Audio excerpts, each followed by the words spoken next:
Apakah benar Pak, Saudara Herianti dia dibantarkan di sini atau diobservasi di sini Pak? Perlu kami sampaikan, jadi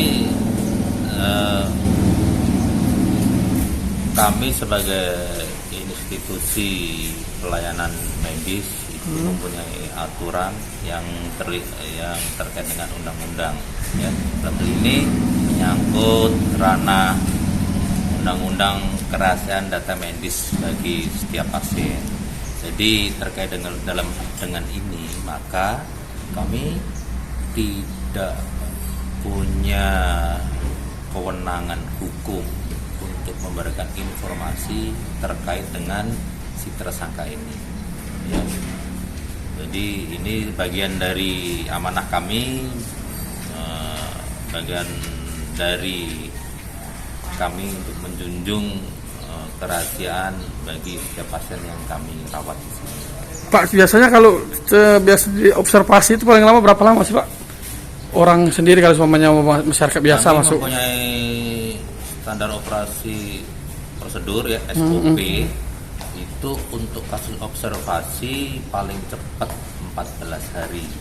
Jadi proses observasi ini nanti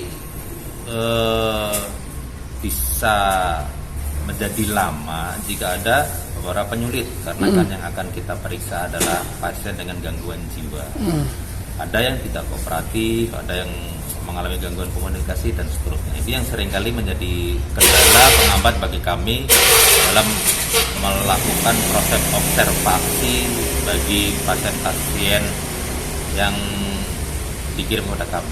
Itu kalau semuanya itu ketahuan Pak ya, misalnya pura-pura atau tidak sama ketika diobservasi itu seperti apa?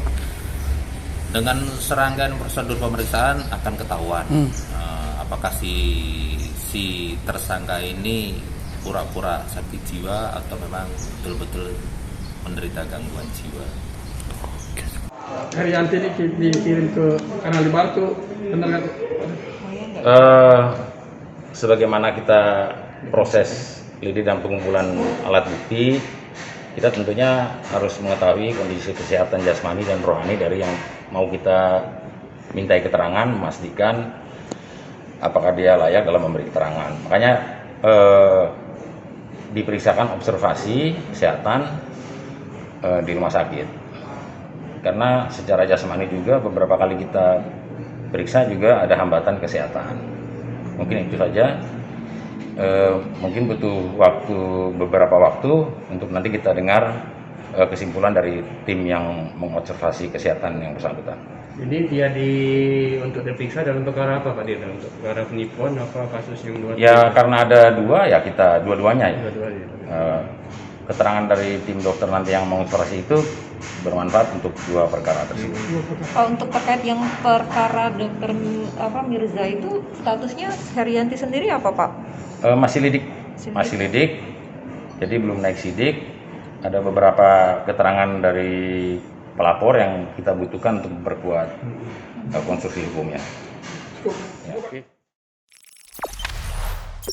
Jangan lupa subscribe, share, komen, dan like ya.